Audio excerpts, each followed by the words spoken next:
चोपडा तालुक्यात नुकतीच कृषी विभागाच्या वतीने खरीप हंगाम पूर्वतयारी बैठक आयोजित करण्यात आली होती।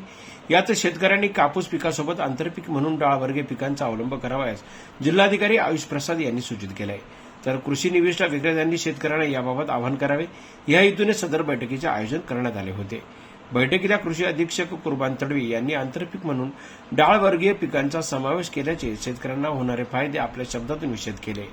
यासोबत शासनातर्फे शेतकऱ्यांसाठी विविध पीक कर्ज योजना राबवल्या जात असून शेतकऱ्यांना त्याबाबत माहीत नसल्याने ते यापासून वंचित असतात।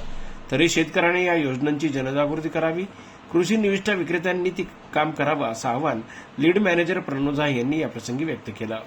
बैठकीस तहसीलदार भाऊसाहेब थोरात, मोहीम अधिकारी विजय पवार, तालुका कृषी अधिकारी दीपक साळुंके, कृषी अधिकारी किरण पाटील यांसह गटविकास अधिकारी तसेच तालुक्यातील शेकडो कृषी निविष्ठा विक्रेते उपस्थित होते।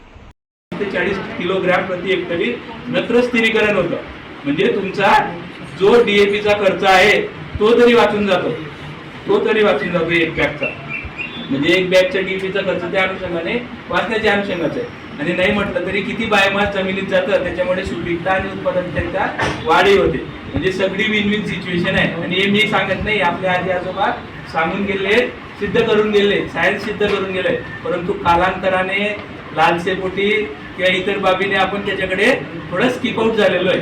पण त्याची आज गरज आहे, कारण तो मुख्य पीक होण्याच्या दृष्टीने, म्हणजे या 2 वर्षात जर कडधान्य टिकवलं आणि चांगलं जर कडधान्य, काही शेतकरी मला असे भेटलेत की 30-30 एकर तूर आहे, सोल क्रॉपिंग, उडीद मूग पण नाही, फक्त 30-30 एकर। जनजागर मराठीसाठी परेश पालीवाल, चोपडा।